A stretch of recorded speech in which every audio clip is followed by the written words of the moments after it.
सेहत को किस तरीके से अच्छा बनाएं और ज्यादा से ज्यादा उसका फायदा उठाएं, इस बारे में आज हम बात कर रहे हैं। ज़्यादा से ज़्यादा कोशिश ये की जाए कि कीटनाशक, खरपतवारनाशक इनका प्रयोग ना करें। नमस्ते, आप देख रहे हैं बातें खेती की और मैं हूं याशु गांधी।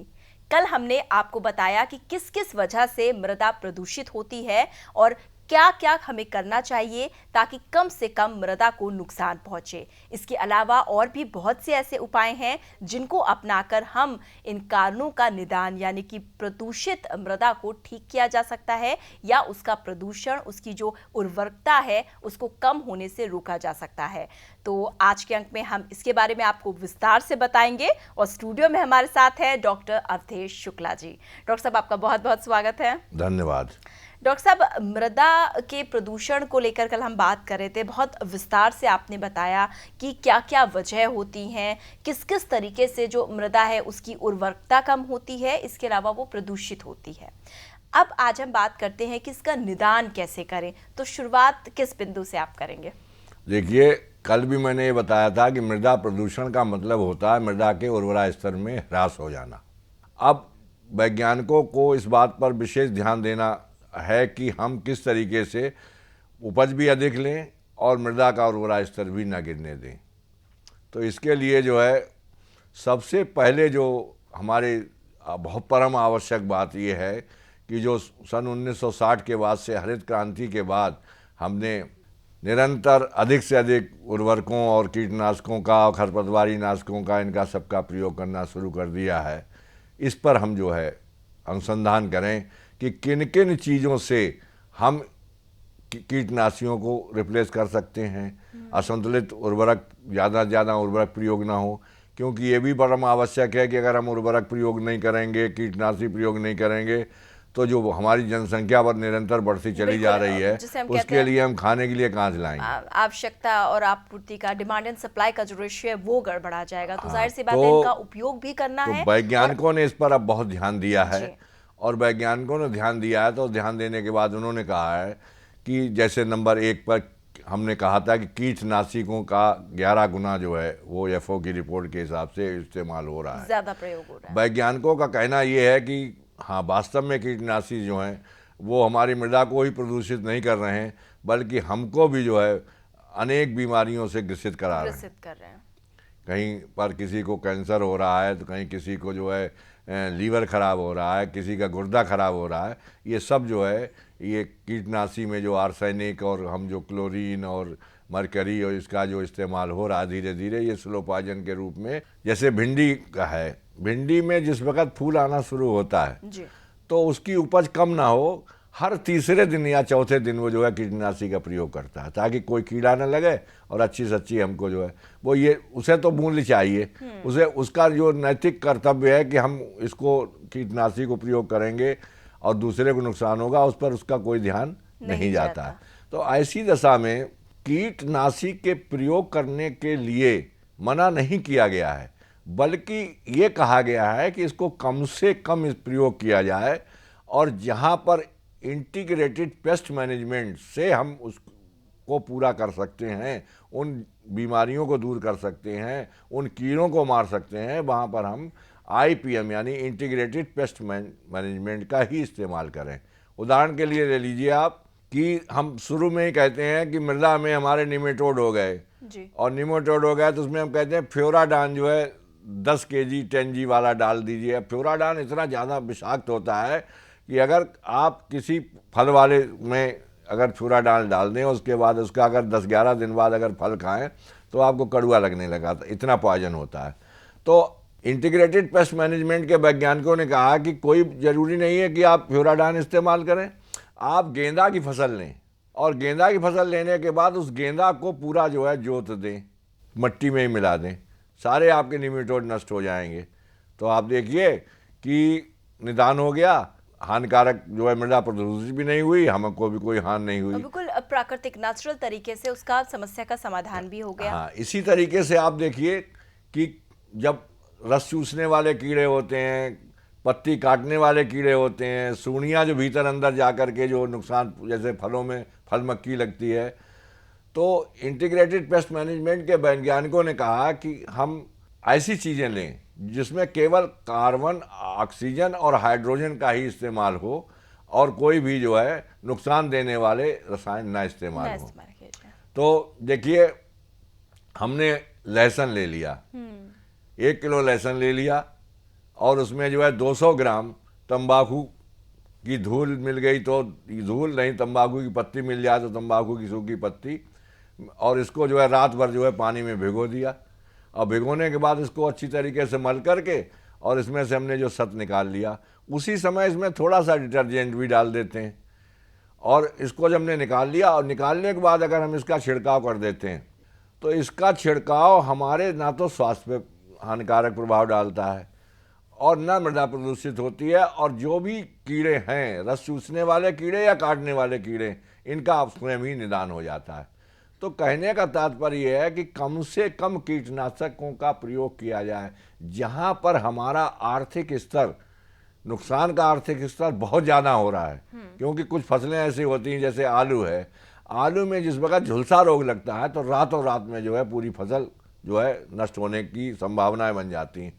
तो ऐसी दशा में कहा गया है कि कीटनाशक का तुरंत इस्तेमाल करें। यानी कि मनाही नहीं है, लेकिन उसकी आवश्यकता जितनी हो उतना ही प्रयोग करना है, जिस वक्त आवश्यकता हो उतना ही प्रयोग करना है। और इसी के साथ अभी आवश्यकता कुछ विराम, कुछ पल रुकने की है, तो हम फौरन लौटते हैं एक छोटे से विराम के बाद। आपको बताया गया कि 120 किलो नाइट्रोजन, 60 किलो फास्फेट और 40 किलो पोटास जो है गन्ने में डालनी है। आपने जो है जो जनरल रिकमेंडेशन में 180 किलो नाइट्रोजन डाल दी। अब 180 किलो नाइट्रोजन आपने डाली तो क्या हुआ कि गन्ना बढ़ा, बढ़ने से गन्ना गिर गया, गिरने के बाद गन्ना क्या हुआ, उसका वजन भी कम हो गया, उसे चूहों ने भी काटा, बीज के लिए भी ठीक नहीं रहा वो, और मृदा का जो है उर्वरा स्तर भी जो है क्षीण हो गया। ब्रेक के बाद एक बार फिर से आपका स्वागत है और आज बातें खेती में बात हो रही है किस तरीके से प्रदूषित मृदा को ठीक किया जाए, कम से कम उसको नुकसान हो, इस बात का ध्यान रखा जाए। आप डॉक्टर साहब बता रहे थे कि मनाही नहीं है, लेकिन जो पेस्टिसाइड्स हैं, जो कीटनाशक का हम प्रयोग करते हैं, उसकी आवश्यकता को ध्यान में रखना है और उसकी मात्रा का भी बहुत ज्यादा ध्यान रखना है। कीटनाशक का प्रयोग करने के लिए मना नहीं किया गया है। ये कहा गया है कि जहां पर कीटनाशक का प्रयोग ना करने के बाद अगर हम जैविक जो रसायन बनाए हुए हैं, जैसे हमारे नीम की निबोली है, नीम का तेल है, इस तरीके से जब इनसे हमारा काम चल सकता है और हमारे कीड़े नष्ट हो सकते हैं, तो हमको जहर खाने की आवश्यकता क्या है। और इस पर जो है वैज्ञानिकों का जो है बहुत ज़्यादा कार्य हुआ है और इसीलिए जो है ये योजना चलाई गई, इंटीग्रेटेड पेस्ट मैनेजमेंट। अब बात आती है कि जिस तरीके से हम कीटनाशक का इस्तेमाल कर रहे हैं, उसी तरीके से खरपतवार नाशक का इस्तेमाल कर रहे हैं। जैसे ही हमने फसल बोई और हमने जा कर के सीधा गए बाजार में और हमने कहा साहब पेंडामेथिलिन दे दीजिए और एलाक्लोर दे दीजिए, और लाए हमने छिड़क दी। अरे हम कहते हैं कि आप गर्मी की जुताई करें, गर्मी की जुताई करके खेत खुले छोड़ दें, स्वाभाविक है कि उसमें जो जितने बीज हैं वो नष्ट होंगे, धूप लगेगी तेज, बीज नष्ट हो जाएंगे, फफूंदी और जो के रोग हैं वो नष्ट हो जाएंगे। उसके बाद जब आपने बोया है तो उसके बाद फिर आप अगर एक गुड़ाई खुरपी और उससे कर देते हैं तो खरपतवार ही आप थोड़ी नष्ट कर रहे हैं, आप तो पौधे के लिए अच्छा खासा एक ऐसा माहौल दे रहे हैं कि जिसमें वायु संचार उसकी जड़ों को अच्छा मिलेगा, पानी शोषण करने की क्षमता मिट्टी में बढ़ जाएगी, तो उससे स्वाभाविक है कि हमारा उर्वरा स्तर बढ़ेगा। तो ज़्यादा से ज़्यादा कोशिश ये की जाए कि कीटनाशक, खरपतवार नाशक इनका प्रयोग ना करें। आवश्यकता जहाँ पर बहुत ही आवश्यकता हो वहाँ पर प्रयोग करें। अब उसके बाद बात आती है असंतुलित उर्वरक प्रयोग, जो मैंने कल बताया था कि निरंतर हम यूरिया इस्तेमाल करते चले जा रहे हैं। यूरिया का काम है पौधे को बढ़ाना, फास्फेट का काम है पौधे के तने को स्वस्थ रखना और दाने को मोटा करना, पोटास का काम है प्रकाश संश्लेषण की क्रिया को सहायता करना ताकि पौधा अच्छे से अच्छा भोजन बनाए और स्वस्थ रहे, और जो अनाज पैदा होता है उसको चमकीला करता है ये। रोग रोधक क्षमता को बढ़ाता है, यानी जो पोटाश है उससे बीमारियां भी कम लगती हैं। तो इसके लिए वैज्ञानिकों ने पहले ही ये किया था कि 4, 2 और 1 का अनुपात, यानी नाइट्रोजन, फास्फेट और पोटाश का अनुपात जो है वो 4, 2 और 1 का होना चाहिए। तो ज़रूरी है कि हम ज़्यादा से ज़्यादा नाइट्रोजन इस्तेमाल ना करें, और नाइट्रोजन के लिए जो जैविक हमारे जो उर्वरक हैं उनका हम इस्तेमाल करें। थोड़े से एक पैकेट में आते हैं और काफ़ी ज़्यादा से ज़्यादा जो है उर्वरा स्तर बढ़ाते हैं हमारा। उदाहरण के लिए आप देख लीजिए, हम कहते हैं दलहनी फसलों में राइजोबियम लगा दीजिए आप। अगर आपने राइजोबियम कल्चर से बढ़ाया तो हमारा जो है 30 किलो पर हेक्टर जो है नाइट्रोजन हमारी जो है स्थापित हो जाती है। तो 30 को अगर हम 2.2 से गुणा कर दें तो आप समझ लीजिए करीब 65 किलो हम जो है यूरिया बचा लेते हैं। तो छोटा सा एक राइजोबियम कल्चर का पैकेट जो 250 ग्राम का पैकेट है वो 65 किलो यूरिया के लिए बचा सकता है। तो इस बात पर बहुत ध्यान देना चाहिए कि जो जैविक उर्वरक हैं उनका हम प्रयोग करें।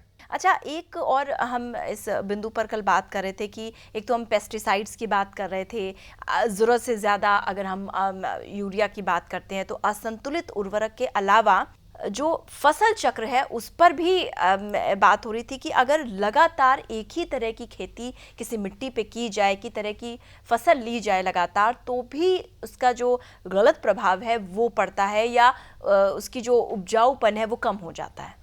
बहुत ही अच्छा आपका ये प्रश्न है, लेकिन पीछे के प्रश्न में थोड़ा सा हम और जो बढ़ाएंगे वो ये है कि जो असंतुलित उर्वरक प्रयोग हो रहा है उसमें एक सबसे बड़ा मुख्य कारण ये है कि हम मृदा परीक्षण नहीं करवाते, सॉइल टेस्ट प्रॉपर्ली नहीं कराते। मृदा परीक्षण कराने के बाद हमारे जो विश्वविद्यालय जो अनुसंधान करते हैं और अनुसंधान के अनुसार ये बताते हैं कि किस उर्वरा स्तर पर कितना हमको नाइट्रोजन, कितना फास्फेट और पोटाश की फसल अधिकतम उपज लेने के लिए आवश्यकता पड़ती है। और मृदा परीक्षण ये बताता है कि कितनी हमारी मिट्टी में मौजूद है, और बाकी ये कैलकुलेट करके बता देते हैं कि अब आपको इतना डालना है। अब आपको बताया गया कि 120 किलो नाइट्रोजन, 60 किलो फास्फेट और 40 किलो पोटाश जो है गन्ने में डालनी है। आपने जो है जो जनरल रिकमेंडेशन में 180 किलो नाइट्रोजन डाल दी। अब 180 किलो नाइट्रोजन आपने डाली तो क्या हुआ कि गन्ना बढ़ा, बढ़ने से गन्ना गिर गया, गिरने के बाद गन्ना क्या हुआ, उसका वजन भी कम हो गया, उसे चूहों ने भी काटा, बीज के लिए भी ठीक नहीं रहा वो, और मृदा का जो है उर्वरा स्तर भी जो है क्षीण हो गया जी, क्योंकि उसमें जो है बैलेंस नहीं रहा, जो नाइट्रोजन, फास्फेट और पोटाश का बैलेंस था। और साथ ही साथ आपने अपनी जेब भी जो है ज़रूरत से ज़्यादा खर्च कर दी।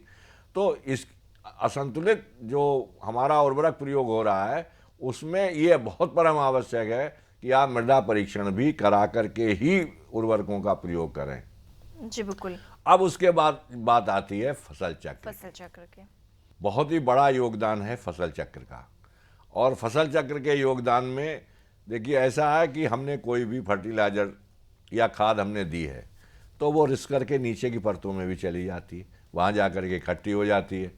तो जब नीचे की परतों में जा कर के वो इकट्ठी हो गई है और हमने कोई उथली, जैसे गेहूं धान मान लिया, हम अपना एक हमारा फसल चक्र है, अब हम गेहूं धान ही लिए चले जा रहे हैं, तो एक जो हमारी परत है उसी परत तक में जितना भी हमारा जो है उर्वरक हैं, जो उसमें उर्वरा स्तर है उसको हम शोषित कर हमारा फसल करती है, और नीचे में जो पड़े हुए हैं वो पड़े ही रह जाते हैं। तो वैज्ञानिकों का कहना ये है कि अगर उथली जड़ों वाली अगर हमने फसल ली है तो उसके बाद गहरी जड़ों वाली फसल लें। अगर हमने झकड़ा जड़ों वाली कोई फसल ली है तो उसके बाद मूसला जड़ों वाली फसल लें, यानी थोड़ा सा बदलाव करते रहें। मतलब ये कि पूरे उसमें जाकर के वो अच्छी तरीके से अपना प्रभाव दिखाए और अलग अलग तरीके से उनको उर्वरा स्तर के हिसाब से अपने उर्वरकों को डॉक्टर साहब माफ कीजिएगा, आपको बीच में रोकूंगी, यहाँ में रुकना होगा एक छोटे से ब्रेक के लिए, और ब्रेक के बाद लौटेंगे तो न केवल फसल चक्र बल्कि दूसरे जो उपाय और इसके अलावा भी किए जा सकते हैं वो भी विस्तार से जानेंगे। लेकिन फिलहाल वक्त एक छोटे से ब्रेक का। बाढ़ में जो है वो जमीन जो है वो कटती चली जाती है और उससे बहुत बड़ा हानि होता है, बहुत बड़ा मृदा प्रदूषण का ये एक फैक्टर है। तो इसके लिए क्या करना चाहिए, सरकार को योजनाएं बनानी चाहिए, जहाँ जहाँ बाढ़ आती है उसके हिसाब से उनको बांध बनाने चाहिए। यहाँ पर देखते हैं कि ज़्यादा स्लोप है, वहाँ पर उनको स्लोप कम करना चाहिए। इस तरीके से जो है हम मृदा को प्रदूषित होने से बचा सकते हैं। तो ब्रेक के बाद एक बार फिर से आपका स्वागत है और आप अपनी मिट्टी की सेहत को किस तरीके से अच्छा बनाएं और ज़्यादा से ज़्यादा उसका फ़ायदा उठाएं, इस बारे में आज हम बात कर रहे हैं। मृदा प्रदूषण को किस तरीके से ठीक करें। डॉक्टर साहब, अभी ब्रेक में जाने से पहले आप बता रहे थे कि जो फसल चक्र होता है उसकी भूमिका भी बहुत ज़्यादा अहम होती है। अब देखिए, फसल चक्र जो मैंने आपको बताया तो उससे भी जो है हमारा मृदा प्रदूषित होती है। अब उसके बाद बहुत सी बातें आ जाती हैं, जैसे वन का कटाव होता है। निरंतर वन कटते चले जा रहे हैं और वन विभाग की रिपोर्ट के हिसाब से 57% जो है हमारी मिट्टी में मृदा क्षरण हो रहा है। अब मृदा क्षरण का मतलब हुआ कि ऊपरी परत का बाहर निकल जाना। अब हमारी मिट्टी का उर्वरा स्तर जो होता है, अब सबसे ऊपरी, क्योंकि हमारी जुताई, उर्वरकों का डालना, ये सब हम अपना डालते हैं, तो ज़्यादा से ज़्यादा हमारा उर्वरता जो है ऊपरी परत पे होती है। तो वनों के को जो है जो निरंतर कट रहे हैं, इनको रोका जाए और वन महोत्सव बनाए जाएं और वन महोत्सव के आधार पर जो है ज़्यादा से ज़्यादा पेड़ लगाए जाएं। तो इस तरीके से मृदा का उर्वरा स्तर हमारा बहुत अच्छा बना रहता है। उसके बाद बाढ़ आती है। बाढ़ में जो है वो ज़मीन जो है वो कटती चली जाती है और उससे बहुत बड़ा हानि होता है। बहुत बड़ा मृदा प्रदूषण का ये एक फैक्टर है। तो इसके लिए क्या करना चाहिए, सरकार को योजनाएं बनानी चाहिए। जहाँ जहाँ बाढ़ आती है उसके हिसाब से उनको बांध बनाने चाहिए। यहाँ पर देखते हैं कि ज़्यादा स्लोप है, वहाँ पर उनको स्लोप कम करना चाहिए। इस तरीके से जो है हम मृदा को प्रदूषित होने से बचा सकते हैं। उसके बाद जो है मृदा प्रबंधन मृदा प्रबंधन भी जो है एक बहुत बड़ा फैक्टर है, जिससे हम खुद अपने आप इस्तेमाल करके और अपने आप प्रयोग करके हम जो है मिट्टी के मृदा प्रदूषण को रोक सकते हैं। मृदा प्रबंधन, इसको मैं चाहूंगी कि थोड़ा सा आप और विस्तार से बताएं। सॉइल मैनेजमेंट, जिसमें जो मिट्टी का अपना मैनेजमेंट, जैसे हम अपनी जुताई करते हैं, कंटूर सिस्टम है, इनको प्रबंधन, मृदा प्रबंधन, यानी मिट्टी को हम किस तरीके से मैनेज कर पाए, मैनेज करें। अब देखिए, उदाहरण के लिए ले लीजिए, जैसे ढालू जमीन है, तो ढालू जमीन में जब हम जुताई करें तो ढाल के विपरीत हम जुताई करें। तो जब हम ढाल के विपरीत जुताई कर रहे हैं और जब पानी बरसेगा तो जो जाएगा तो पहले कुंड में जाएगा, फिर दूसरे कुंड में जाएगा, फिर इस तरीके से जाएगा, तो उसमें बहाव तेज नहीं होगा। और जब बहाव तेज नहीं होगा तो मिट्टी नहीं कटेगी। तो अगर हमारी ज़मीन बंजर हो रही है तो उसके लिए हमें क्या करना है, जिप्सम और पायराइट का इस्तेमाल करना है। जिप्सम और पायराइट को हम उसमें जो है अगर मृदा में मिलाते हैं तो हमारा मृदा का पीएच जो है 7 हो जाएगा और हमारी मिट्टी जो है उपजाऊ हो जाएगी। तो ये भी एक बहुत बड़ा फैक्टर है कि बंजर भूमि जब हो तो जिप्सम और पायराइट को हम इस्तेमाल करें। उसके बाद आता है कि वनस्पति आवरण। वनस्पति आवरण का मतलब ये है कि आप जो ज़मीन पड़ी हुई है उस पर घास लगाएं। उसमें जो है अच्छी तरीके से अगर घास लगी हुई है तो जो पानी बरसेगा तो घास की जड़ें जो है मिट्टी को बहने नहीं देंगी। इसके साथ साथ चरागाह जो आपके हैं, अगर मान लिया इस तरीके का कहीं पानी बरसा हुआ है, गीला है या ज़्यादा मतलब बहुत ज़्यादा तापक्रम बढ़ गया है और सूखा है, उससे कट रहा है, तो उस समय नियंत्रण करें और उस समय जो है चरागाह का इस्तेमाल ना करें। उसके बाद बहुत सी बातें देखिए इसमें जो है, एक तो ये जो मैंने पहले उसमें बताया था, उसमें सबसे पहले बताया था अपशिष्ट पदार्थ जी। अपशिष्ट पदार्थ जो हैं जो हमारे खेतों में जाते हैं तो वो बहुत ही विषैली जो रसायन है उनको उत्पन्न करते हैं।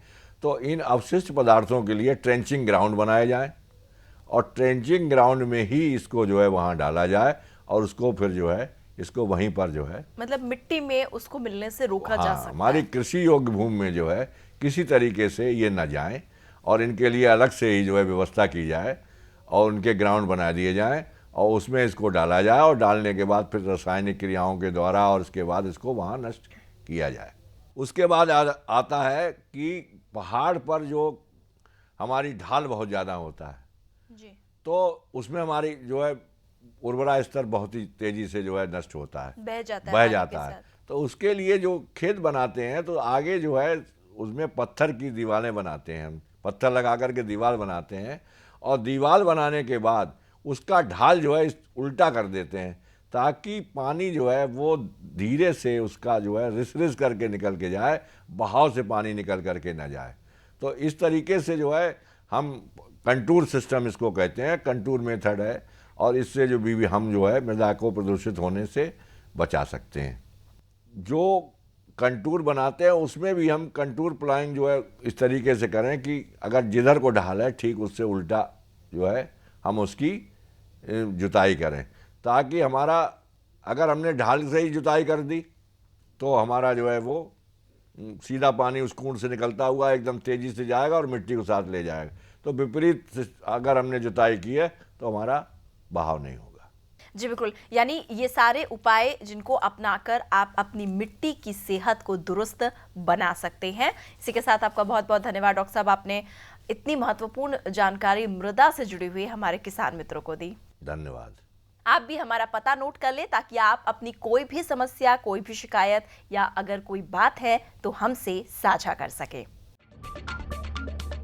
हमारा पता है 302A पोसाइडन टावर ऑफ यारी रोड, वर्सोवा, अंधेरी वेस्ट, मुंबई 400061। हमारा ईमेल आईडी है bkk@greentvindia.com। आप हमें कॉल भी कर सकते हैं। हमारा फोन नंबर है 012049800011। अपने टीवी पर ग्रीन टीवी देखने के लिए अपने केबल ऑपरेटर या DTH ऑपरेटर को तुरंत कॉल करें और हमें लिख भेजें info@greentvindia.com पर। SMS या WhatsApp करें 9769577049 पर। इसी के साथ आज के अंक में इतना ही। याशु को दीजिए इजाजत और देखते रहिए ग्रीन टीवी। नमस्ते।